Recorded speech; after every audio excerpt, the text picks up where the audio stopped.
ಕೆಲಸ ಎಲ್ಲ ರೀತಿ ಮಾಡಿಕೊಂಡ್ರೆ ಎಲ್ಲ ಚೆನ್ನಾಗಿರುತ್ತೆ. ಯಾಕೆ ಎಚ್ಚರಿಕೆಯಾಗಿ ವಿದ್ಯಾರ್ಥಿ ಜೀವನಗಳು, ಚಿಕ್ಕ ಮಕ್ಕಳು ವಿದ್ಯಾರ್ಥಿ ಓದಕ್ಕೆ ಬರ್ತಾ ಇರ್ತಾರೆ, ನೋಡಿ ಒಂದ್ಸಲ ಎಷ್ಟು ಸ್ವಚ್ಛತೆ ಮಾಡ್ಕೊಳ್ಳಿ ನಿಮ್ಮ ಜೊತೆ. ಆರೋಗ್ಯ ಬಗ್ಗೆ ನಡೀತಿದೆ ಸ್ಕೀಮ್. ನಾವು ಎಷ್ಟು ಸೇಫ್ಟಿಯಾಗಿ ಆರೋಗ್ಯ ಮಾಡ್ತಿದ್ದೀವಿ, ಅದೇ ರೀತಿಗೆ ಅವರು ಊಟ ಮಾಡ್ಬೇಕಾದ್ರೆ ಅಷ್ಟೇ ಸೇಫ್ಟಿಯಾಗಿ ಇರ್ತಾರೆ.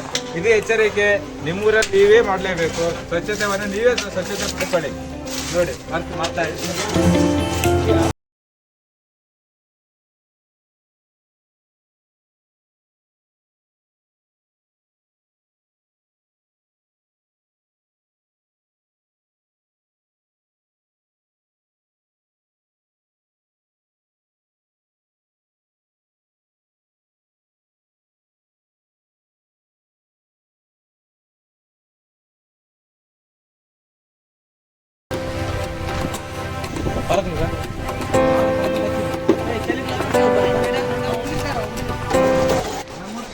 ನಾವು ಇಲ್ಲಿ ಸ್ವಚ್ಛತೆ ಮಾಡ್ತಾ ಇದ್ದೀವಿ.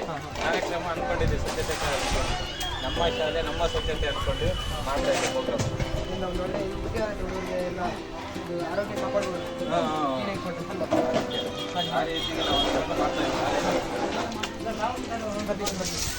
ಹೇಳಿ ಇದೆಲ್ಲ ಮಾಡ್ತಿದ್ರಲ್ಲ ಪಬ್ಲಿಕ್ ಎಲ್ಲ. ಇದು ನಮ್ಮೂರು ಶಾಲೆ.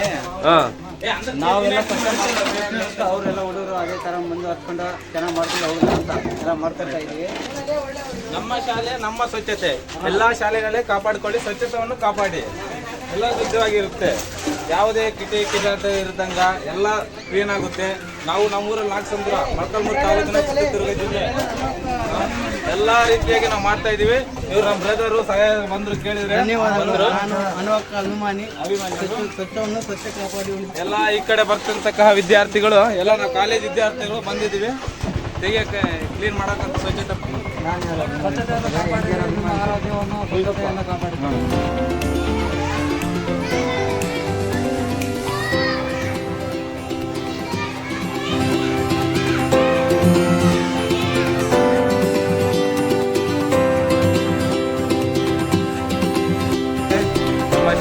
ಮಾಡ್ತಿರೋದಕ್ಕೆ ನಮಗೂ ಸಂತೋಷವಾಗ್ತಾ ಇದೆ.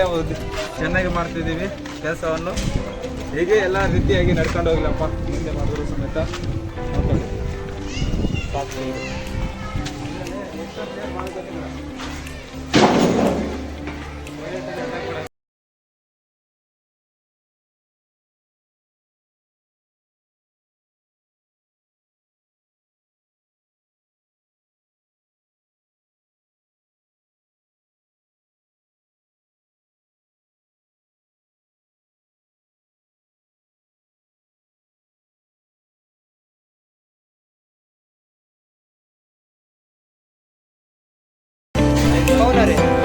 ಇನ್ನು ಮುಂದೆ ಏನಾದ್ರು ಮಾಡ್ತೀರಾ ನೀವು?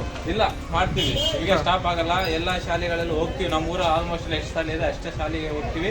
ನಾವ್ ಏನಿದೆ ನಮ್ಮ ಯೂತ್ ಸಂಘ ಸ್ಟೂಡೆಂಟ್ ಅವರೆಲ್ಲ ಹೋಗ್ತೀವಿ, ಮಾಡಿ ಬರ್ತೀವಿ. ಅಂತ ಗಲೀಜ್ ಇರುವುದರಿಂದ ನಾವು ಸ್ವಚ್ಛ ಭಾರತ್ ಅಂತ ಹೇಳಿ ಕ್ಲೀನ್ ಮಾಡ್ತಾ ಇದೀವಿ.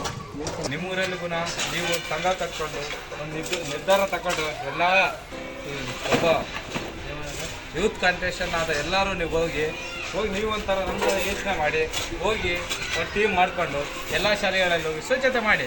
ಎಲ್ಲಿ ನಿಮ್ಮೂರಲ್ಲಿ ನಿಮ್ಮ ಶಾಲೆಯನ್ನೇ ಸ್ವಚ್ಛತೆ ಮಾಡ್ಕೊಳ್ಳಿ. ಇವತ್ತು ನಮ್ಮ ಶಾಲೆ ನಾಗಸಮುದ್ರ ಹಿರಿಯ ಪ್ರಾಥಮಿಕ ಶಾಲೆಯಲ್ಲಿ, ಗೌರ್ಮೆಂಟ್ ಶಾಲೆಯಲ್ಲಿ ನಾವು ಮಾಡ್ತಕ್ಕಂಥ ಸ್ವಚ್ಛತೆ ಕಾರ್ಯವನ್ನು ಅಂದ್ಕೊಂಡಿದ್ದೀವಿ. ಅಮ್ಮೇಸಿಕೊಂಡು ಮಾಡ್ತಾ ಇದ್ದೀವಿ ನೀವಿಗೂ ಇಷ್ಟೇ ನಿಮ್ಗೆ ಹೇಳ್ತಿರ್ತಕ್ಕಂಥ ಒಂದು ಮನೆ. ಎಷ್ಟು ಜನ ಬಂದಿದ್ದಾರೆ, ಇದಕ್ಕೆ ಒಂದು ಸಂತೋಷ ಆಯಿತು. ನಾನು ಅಂದ್ಕೊಳ್ಬೇಕಾದ್ರೆ ಇನ್ನು ಹೊರಗಡೆ ಭಾಳ ಜನ ಇದ್ದಾರೆ, ಎಲ್ಲ ಮಾಡ್ತಿದ್ದೆ. ಕಾರ್ಯ ಎಲ್ಲ ನಡೀತಾ ಇದೆ, ಚೆನ್ನಾಗಿ ನಡೀತಿದೆ.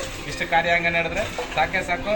ನಿಮಗೆ ಹೇಳ್ತಿದ್ದೀರಿ, ನಾಳೆ ನೀವೇ ಮಾಡಿ, ನಿಮ್ಮ ಶಾಲೆಯಲ್ಲಿ ನೀವು ಒಂದು ದೊಡ್ಡ ಹೆಸರು ತಗೊಳ್ಳಿ, ಇನ್ಫಾರ್ಮೇಷನ್ ಆಗಿ ಮಾಡಲಿ. ನಾಳೆ ನಿಮ್ಮ ವಿದ್ಯಾರ್ಥಿ ಯಾರು ನಿಮ್ಮ ನೋಡೋರೆಲ್ಲ ಯಾರು ಬಂದವರು ಇದ್ರು ಮಾಡೇ ಮಾಡ್ತಾರೆ. ಸರಿ, ಏನು ಮಾಡ್ತಿದ್ದೀರಾ ನೀವು? ಕಳೆದ ತಿಂಗಳಲ್ಲಿ ಮಳೆ ಏನು ಬರಲಿಲ್ಲ, ಅದಕ್ಕೋಸ್ಕರ ಗಿಡ ಎಲ್ಲ ಒಣಗೋಗಿದ್ದಾವೆ. ನೀರಿನ ವ್ಯವಸ್ಥೆ ಹೆಂಗೆ ಮಾಡಿ ಶಾಲೆ ಮಕ್ಕಳೆಲ್ಲ ಕುತ್ಕೊಂತಿರ್ತಾರೆ ಅಲ್ಲಿ ಇಲ್ಲಿ ಗಿಡಗಳ ಹತ್ರ ನೀರಿಲ್ಲ. ಅದಕ್ಕೆ ಏನೋ ಒಂದು ವ್ಯವಸ್ಥೆ ಮಾಡಿ ನೀರು ಬಿಡೋಣ ಅಂತೇಳಿ ಅದಕ್ಕೋಸ್ಕರ ಒಂದು ಸ್ವಚ್ಛತೆಯನ್ನು ಇದರಲ್ಲೇನೆ ಗಿಡ ಎಲ್ಲ ನೀರಿನ ಹಿತಕ್ಷಣ ಆಗ್ಬೇಕಂತೇಳಿ ಉದ್ಘಾಟನೆ ಮಾಡಿಕೊಂಡು ಏನೋ ಒಂದು ವ್ಯವಸ್ಥೆ ಮಾಡ್ಕೊಂಡು ಹೋಗ್ಬೇಕಂತ ಅಂದ್ಕೊಂಡಿದ್ವಿ. ಅದಕ್ಕೆ ಹಂಗೆ ಬೆಳಗ್ಗಿದ ಸ್ವಚ್ಛತೆ ಕಾರ್ಯಕ್ರಮ ಮುಗಿಸ್ಕೊಂಡ್ವಿ. ಈಗ ಹಮ್ಮಿಸ್ಕೊಂಡಿದ್ವಿ, ಗಿಡನೆಲ್ಲ ನೀರಿನ ಉತ್ಪತ್ತಿಯನ್ನು ಮಾಡ್ಕೊಳೋಣ, ಎಲ್ಲ ಮಾಡಿ ಇದಕ್ಕೆ ನೀರಿನ ವ್ಯವಸ್ಥೆ ಮಾಡ್ಕೊಡೋಣ ಅಂತೇಳಿ ಒಂದು ಅಂದ್ಕೊಂಡು ಮಾಡಿದ್ದೀವಿ.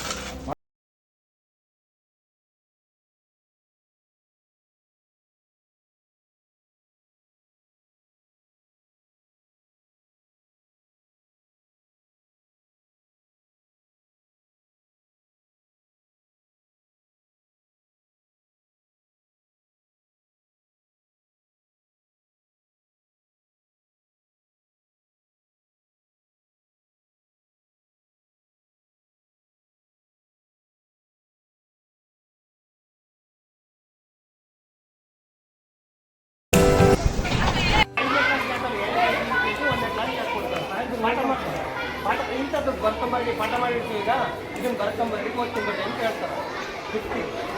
ಈಗ ನೋಡ 1 2 3 4 5 ಕನ್ನಡ ಮೀಡಿಯಂ ಅಷ್ಟೇದ ಮೇಲೆ ಈ ಯಾರಿಲ್ಲ ಮೇಷ್ಟ್ರು ಒಳ್ಳೆ ಯಾರಿಗಂತ ಕೊಡ್ತೀವಿ 1 2 3 4 5 ಮತ್ತು ಕನ್ನಡ ಮೀಡಿಯಂ ಒಂದು ಚೆಕ್ ಕೊಡ್ತೀವಿ. ಇವಾಗ ಗೆಸ್ಟ್ ಟೀಚರ್ ಬರ್ತಿತ್ತು. ಸ್ವಚ್ಛ ಭಾರತ್ ಅಭಿಯಾನ ಮಾಡಬೇಕಂತ ನಾವೆಲ್ಲರೂ ಭಾಗವಹಿಸಿ ವಿದ್ಯಾರ್ಥಿಗಳಿಗೆ ತಿಳಿಸಪಡಿಸುವುದೇನೆಂದರೆ ಕಾಗದವನ್ನು ಶಾಲೆಯ ಹೊರಗಡೆ ಬಿಸಾಡಬೇಕೆಂದು ತಮ್ಮಲ್ಲಿ ಮನವಿ ಮಾಡ್ಕೊಳ್ತಿದ್ದೀವಿ. ಹಾಗೂ ಶಿಕ್ಷಕರು ಅವರ ಒಂದು ಚಿಕ್ಕ ಸೇವೆ ಅಂತೇಳಿ ನಮ್ಮ ಶಾಲೆಯ ಆವರಣವನ್ನ ಮತ್ತು ಶಾಲೆಯ ಸುತ್ತಮುತ್ತ ಸ್ವಚ್ಛತಾ ಕಾರ್ಯವನ್ನು ಕೈಗೊಂಡಿದ್ದಾರೆ. ಅವರಿಗೆ ಅಭಿನಂದನೆ ಸಲ್ಲಿಸಿಕೊಂಡು ಈ ಚಿಕ್ಕ ಕಾರ್ಯಕ್ರಮ. ಈ ಕಾರ್ಯಕ್ರಮದಲ್ಲಿ ಭಾಗಿಯಾದಂತಹ ಶಾಲೆಯ ಮುಖ್ಯ ಶಿಕ್ಷಕರಿಗೂ, ಹಿರಿಯ ಶಿಕ್ಷಕರಿಗೂ, ಆಮೇಲೆ ಸಹ ಶಿಕ್ಷಕರಿಗೂ ಮತ್ತು ಎಲ್ಲ ಅವರ ಸಂಘಟಕರು ಕೂಡ ನಾನು ಆತ್ಮೀಯವಾದಂತಹ ಸ್ವಾಗತವನ್ನು ಕೋರ್ತಾ ಇದ್ದೇನೆ. ಸೇವೆಯನ್ನ ಕುರಿತು ನಮ್ಮ ಶಾಲೆಯ ಶಿಕ್ಷಕಿಯರಾದ ತಿಮ್ಮಕ್ಕ ಮೇಡಮ್ ಅವರು ಮಾತನ್ನ ಹೇಳಬೇಕಂತ ಇಲ್ಲಿಂದ ಇಲ್ಲಿವರೆಗೂ ಸ್ವಂತಕ್ಕಾಗಿ ಬಂದು ಅವರು ನಮ್ಮ ಶಾಲೆಯನ್ನು ಸ್ವಚ್ಛತೆ ಮಾಡ್ತಾರೆ ಅಂದರೆ ನಮಗೆ ತುಂಬಾ ಖುಷಿ ಆಯಿತು. ಎಷ್ಟು ಒಳ್ಳೆ ಗುಣ ಆಯಿತು ಇವರಿಗೆ. ಶಾಲೆ ಕರೆದ್ರೂ ಯಾರು ಬಂದ್ ಮಾಡಲ್ಲ, ಅವ್ರು ಸ್ವಂತಕ್ಕಾಗಿ ಮಾಡ್ತಾರೆ ಅಂದರೆ ಎಷ್ಟು ಒಳ್ಳೆ ಗುಣ ಆಯ್ತು ಇವ್ರಿಗೆ ಅಂತ ನನಗೆ ಅನಿಸ್ತು. ಅದೇ ರೀತಿ ಒಂದು ಸ್ವಲ್ಪ ನಮ್ಮ ಶಾಲೆಯಲ್ಲಿ ಸ್ವಚ್ಛತಾ ಕಾರ್ಯ ನಡೆದುತ್ತೆ. ಅದಕ್ಕೆ ಇನ್ನು ಸ್ವಲ್ಪ ಅಲ್ಲಲ್ಲಿ ಭಾಳ ಸಮುದಾಯ ಭವನಗಳಿದ್ದಾವೆ. ಸ್ವಲ್ಪ ನೈಟ್ ಟೈಮು ಒಂದೊಂದು ಗಂಟೆ ಯಾರಾದರೂ ಸ್ವಂತಕ್ಕಾಗಿ ಮಕ್ಕಳಿಗೆ ಪಾಠ ಪ್ರವಚನಗಳನ್ನು ಹೇಳಿದರೆ ನಮ್ಮ ಊರಿಗೆ ಇನ್ನೂ ಒಳ್ಳೇದಾಗ್ತದೆ ಅಂತ ನಾನು ಇದರಿಂದ ಹೇಳೋಕೆ ಇಷ್ಟ ಬಯಸ್ತೀನಿ. ಇಷ್ಟು ಹೇಳಲು ಅವಕಾಶ ಮಾಡಬೇಕಂತ ಎಲ್ಲರಿಗೂ ಒಂದು ಮುಖ್ಯ ಮಾತು ಮುಗಿಸ್ತೀನಿ. ಅವ್ರಿಗೆಲ್ಲ ಒಳ್ಳೇದು ಮಾಡಿ. ನಮ್ಮ ಶಾಲೆಯಲ್ಲಿ ನಮ್ಮ ಶಾಲೆಯ ಹಳೆಯ ವಿದ್ಯಾರ್ಥಿಗಳು ನಡೆಸ್ಕೊಟ್ಟಿದ್ದಾರೆ. ಅಂದರೆ ಏನು ಇದರ ಉದ್ದೇಶ, ಇಲ್ಲಿ ಓದ್ತಕ್ಕಂಥ ಮಕ್ಕಳು ನೀವು ಗಲೀಜು ಮಾಡ್ದಂಗ ಪರಿಸರನ ಅಚ್ಚುಕಟ್ಟಾಗಿ ಇಟ್ಕೋಬೇಕು ಅಂತ. ನೀವು ಕ್ಲೀನ್ ಮಾಡಿರಿ, ನಾಳೆಯಿಂದ ನಾವು ತಿರ್ಗಾ ಪೇಪರ್ ಹಾಕಿ ಚಿಂದಿ ಹಾಕಿ ತಿರ್ಗಾ ಗಲೀಜು ಮಾಡ್ತೀವಿ ಅಂತಲ್ಲ ಉದ್ದೇಶ. ನಾವು ಇದೇ ರೀತಿಯಾಗಿ ನಾವು ಇವ್ರು ಹೆಂಗೆ ಕ್ಲೀನ್ ಮಾಡಿದಾರೋ ಅದನ್ನ ಮೇಂಟೈನ್ ಮಾಡಬೇಕು ಅಂತಂದೇಳಿ ಇವರ ಉದ್ದೇಶ. ಇದರ ಜೊತೆಗೆ ನಮ್ಮ ಊರಿನಾಗಿರ್ತಕ್ಕಂತಹ ಸಾರ್ವಜನಿಕ ಸ್ಥಳಗಳಲ್ಲಿ ಅಲ್ಲಲ್ಲಿ ದೇವಸ್ಥಾನ ಆಗಿರ್ಬೋದು, ಪಂಚಾಯತಿ ಆವರಣ ಆಗಿರ್ಬೋದು, ಸಮುದಾಯ ಭವನಗಳಾಗಿರ್ಬೋದು, ಜನರಿಗೆ ಸ್ವಚ್ಛತೆಯ ಜಾಗೃತಿಯನ್ನು ಮೂಡಿಸ್ಲಿಕ್ಕೆ ಈ ಎಲ್ಲ ವಿದ್ಯಾರ್ಥಿಗಳು ಒಂದು ಮನಸ್ಸು ಮಾಡಿದ್ದಾರೆ. ಆಮೇಲೆ ಏನಪ್ಪ ಅಂದರೆ, ನಾವು ನಿಮ್ಮ ಮಾತು ಕೇಳಲಿಕ್ಕೆ ಸ್ವಲ್ಪ ಮೀರಿದ ವಯಸ್ಸಿದ್ರೆ ಅವ್ರಿಗೆ ಸ್ವಲ್ಪ ರಿಕ್ವೆಸ್ಟ್, ಅಣ್ಣ ಇದು ನಮ್ಮ ಶಾಲೆ, ಅವ್ರೇನು ಇವತ್ತು ಮೇಷ್ಗಳು ಇರ್ತಾರ, ನಾಳೆ ಅವ್ರವ್ರ ಕಡೆಗೆ ಟ್ರಾನ್ಸ್ಫರ್ ಆಗ್ತಾರ. ಇವತ್ತು ನಾನು ಸ್ವಂತ ಊರಿನಾದ್ರೂ ಕೂಡ ನಾಳೆ ನಾನು ಟ್ರಾನ್ಸ್ಫರ್ ಆದ್ರೂ ಆಗ್ಬೋದು. ಆದ್ರೆ ಇದು ನಮ್ಮೂರಿನ ಆಸ್ತಿ. ನಮ್ಮೂರಿನ ಆಸ್ತಿಯನ್ನ ಯಾರು ಕಾಪಾಡಬೇಕೋ ನಮ್ಮೂರಿನ ಜನಗಳೇ ಕಾಪಾಡಬೇಕು ಅಂತಕ್ಕಂತಹ ವಿಷಯವನ್ನ ಕೂಡ ಇಲ್ಲಿನ ಎಲ್ಲ ನಮ್ಮ ಸ್ನೇಹಿತರಿಗೆ, ನಮ್ಮ ಊರಿನ ಬಾಂಧವರಿಗೆ ತಿಳಿಸಿ, ಇವತ್ತು ಹೆಂಗ ಸ್ವಯಂ ಪ್ರೇರಣೆಯಿಂದ ನೀವು ಮಾಡಿರೋ ಆ ಮನಸ್ಸು ಅವ್ರಿಗೆ ಕೂಡ ಬರಬೇಕು ಅಂತ ಒಂದು ಒಳ್ಳೆಯ ಕೆಲಸವನ್ನ ಮಾಡ್ತಾರಂತೇಳಿ ಆಶಿಸುತ್ತಾ ನನಗೆ ಮಾತಾಡಲು ಅವಕಾಶ ಕೊಟ್ಟಂತ ನಿಮ್ಮೆಲ್ಲರಿಗೂ ಧನ್ಯವಾದವನ್ನು ಅರ್ಪಿಸುತ್ತಾ ಜೈ ಹಿಂದ್, ಜೈ ಕರ್ನಾಟಕ. ಔಟರ್ಸಲ್ಲಿ ಕಾಗದವನ್ನು ಹರಿದು ಬಿಸಾಡ್ತಿದ್ದಾರೆ. ಹಾಗೂ ಮಧ್ಯಾಹ್ನದ ಸಮಯದಲ್ಲಿ ನಾವು ಊಟ ಮಾಡುವ ಸಂದರ್ಭದಲ್ಲಿ ಊಟವನ್ನು ಹಂಪಣಿನ ಬಗೆಯಲ್ಲಿ ಹಾಕ್ತಿದ್ದಾರೆ. ಆ ಊಟವನ್ನು ಮಧ್ಯಾಹ್ನದ ಸಮಯದಲ್ಲಿ ಬಕೆಟನ್ನು ನಿಲ್ಲಿಸಿ ನಾವು ಅದಕ್ಕೆ ಹೆಲ್ಪ್ ಮಾಡ್ತೀವಿ. ಅನ್ನವನ್ನು ಹೊರಗಡೆ ಬಿಸಾಕಬೇಡಿ, ಒಂದು ಬುಟ್ಟಿಯಲ್ಲಿ ಹಾಕಿ ಬೇರೆಯವರಿಗೆ ಒಂದು ದನಕರುಗಳನ್ನು ಮುಗಿಸ್ತೀನಿ. ಜೈ ಹಿಂದ್, ಜೈ ಕರ್ನಾಟಕ. ನೋಡಿ ಸ್ಯಾನಿಟೈಸ್ ತಂದ್ರೆ ಎಲ್ಲ ತಂದಿದ್ದಾರೆ. ನಮ್ಮ ಶಾಲೆಗೆ ಬೇರೆಯವರೆಲ್ಲ ಜನ ಬರ್ತಾರಲ್ಲ, ಬಂದ್ರೆ ಏನ್ ಮಾಡ್ತಾರೆ, ಅದು ಮಾಡಿದ್ರಾ ಇದನ್ನ ಮಾಡಿದ್ರಾ, ಹಂಗೈತಲ್ಲ ಇಲ್ಲೇ ಐತಲ್ಲ ನೋಡ್ಕೊಳಕ್ಕಾಗಲ್ಲ ಅಲ್ಲ ಅಂತಾರಲ್ಲ. ಹಂಗ ಅನ್ನೋದ್ಕಿಂತ ನಾವೇನಾದ್ರು ಒಂದು ಹೆಲ್ಪ್ ಮಾಡ್ತೀವಿ ನಿಮ್ಮ ಶಾಲೆಗೆ ಅಂತ ಹೇಳಿ ಬರೋದು ತುಂಬಾ ಕಡಿಮೆ. ಯಾರು ಬಂದಿದ್ರೆ ಎಷ್ಟು ದಿನ? ಬಹಳ ಕಡಿಮೆ, ಬಂದೇ ಇಲ್ಲ. ಹಂಗ್ ನೋಡಿದ್ರೆ ಈ ಇತ್ತೀಚೆಗೆ ಬಂದಿದ್ದಾರೆ ಅವ್ರ ಸ್ನೇಹಿತರೆಲ್ಲ ಇದೇ ತರ ಅಭಿಮಾನ ಬಹಳ ಒಳ್ಳೇದು. ಯಾಕಂದ್ರೆ ದುಡ್ಡು ಕೊಡೋದು ಮುಖ್ಯ ಅಲ್ಲ. ಶಾಲೆ ನಾನು 1,000 ರೂಪಾಯಿ ಕೊಡ್ತೀನಿ ಇಟ್ಬೇಡ್ರಿ ಅಂತ ಕೊಟ್ರೆ ಅದು ಮುಖ್ಯ ಆಗಲ್ಲ. ಅದೇ ಅವರೇ ಬಂದು ಸ್ವಂತ ಬಂದು ಗಲೀಜಾಗಿದ್ರು ಕೂಡ ಅವನ್ನೆಲ್ಲ ಕೈಯಿಂದ ಮುಟ್ಟಿ ಮಾಡ್ಕೊಟ್ಟಿದ್ರಲ್ಲ, ಅದು ತುಂಬಾ ದೊಡ್ಡ ಕೆಲಸ ಆಗಿರುತ್ತೆ. ಆ ಥರದ ಒಳ್ಳೆಯವ್ರು ಅನ್ಸ್ಕೋಬೇಕು. ಜೊತೆಗೆ ಒಳ್ಳೆ ಕೆಲಸ ಏನ್ ಬೇಕಾದ್ರೂ ನಮ್ಮ ಶಾಲೆಗೆ ಬಂದು ಮಾಡ್ಕೊಡ್ರಿ, ರಿಸೀವ್ ಮಾಡೋಣ. ನಿಮ್ಮನ್ನ ನಾವು ಕೂಡ ನೆನ್ಪಿಟ್ಕೊಂಡಿರ್ತೀವಿ, ಮಕ್ಕಳು ನೆನ್ಪಿಟ್ಕೊಂಡಿರ್ತಾರೆ. ಅದೇ ತರ ನೀವು ಅವ್ರಿಗೆ ಗೌರವ ಕೊಡ್ಬೇಕು. ಎಲ್ಲಾರು ಒಳ್ಳೆ ಕೆಲಸ ಯಾರು ಮಾಡ್ತಾರೋ ಅವ್ರಿಗೆಲ್ಲ ರೆಸ್ಪೆಕ್ಟ್ ಕೊಡ್ಬೇಕು. ಕೊಡ್ತೀರಾ? ಅದ್ ಬಿಟ್ಬಿಟ್ಟು ನೋಡಿ, ಇದರಲ್ಲಿ ಯಾವ ಕ್ಯಾಸ್ಟಿಸಮ್ ಬರಲ್ಲ, ಏನು ಬರಲ್ಲ. ಯಾವ ಶಾಲೆ ಆ ಶಾಲೆಯವರು, ಈ ಶಾಲೆಯವರು, ಆ ಜನ ಈ ಜನ ಅಂತ. ಒಳ್ಳೆ ಕೆಲಸ ಮಾಡ್ಬೇಕಂದ್ರೆ ನೀವು ಅಷ್ಟೇ ದೊಡ್ಡದಾದ್ಮೇಲೆ ಎಲ್ಲರೂ ಕಸ ತೆಗೆದಿದ್ರೆ ಏನಾಗ್ತಿದ್ರೆ ನಾಚ್ಕೋಬಾರ್ದು. ಅದಕ್ಕೆಲ್ಲ ಶಾಲೆಯಲ್ಲಾಗಿದ್ರೆ ನಾಚ್ಕೋಬಾರ್ದು. ಯಾಕಂದ್ರೆ ಮಾಡೋಕೆ ಅವಕಾಶ ಸಿಗೋದು ಕಡಿಮೆ. ಅದು ಮಾಡಿದ್ರೆ ನಮಗೆ ಒಳ್ಳೇದಾಗುತ್ತೆ. ಗೊತ್ತಾಯ್ತಾ? ಈ ಥರ ಅವ್ರು ಮಾಡಿಕೊಟ್ಟಿರೋದಕ್ಕೆ ಅವ್ರಿಗೂ ಕೂಡ ನಮ್ಮ ಶಾಲೆಯ ಎಲ್ಲ ಸಿಬ್ಬಂದಿ ಪರವಾಗಿ, ನಿಮ್ಮ ಮಕ್ಕಳ ಪರವಾಗಿ ನಾನು ಧನ್ಯವಾದಗಳನ್ನು ತಿಳಿಸ್ತಾ ಇದ್ದೀನಿ. ಎಲ್ಲರೂ ಆರೋಗ್ಯನ ಕಾಪಾಡ್ಕೊಂಡು ಸ್ವಚ್ಛತೆಯನ್ನು ಇಟ್ಕೊಳ್ಬೇಕು ಅಷ್ಟೇ. Okay, thank you.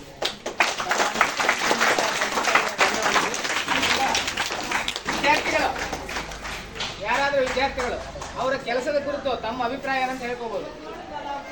ಸ್ವಚ್ಛ ಮಾಡಿ ಹೋಗಿದ್ದಾರೆ, ಆದರೆ ಎಲ್ಲ ಕಸವನ್ನು ಇನ್ನು ಮುಂದೆ ಆಗ್ದಿದ್ದಂಗೆ ನೋಡ್ಕೊಬೇಕು. Thank you. ನನ್ನ ಅನಿಸಿಕೆ ಕಾರ್ಯಕ್ರಮ ಅಂದ್ಕೊಂಡಿದ್ವಿ, ಆ ರೀತಿಯಾಗಿ ಮಾಡ್ಕೊಂಡೋದ್ರೆ ಬೆಳಗ್ಗೆ ತಲುಪಿಕೋ ವಿಡಿಯೋ ಮಾಡಿಕೊಟ್ಟಿದ್ದಕ್ಕೆ ಅವ್ರಿಗೂ ಒಂದು ಧನ್ಯವಾದಗಳು. ಥ್ಯಾಂಕ್ಸ್.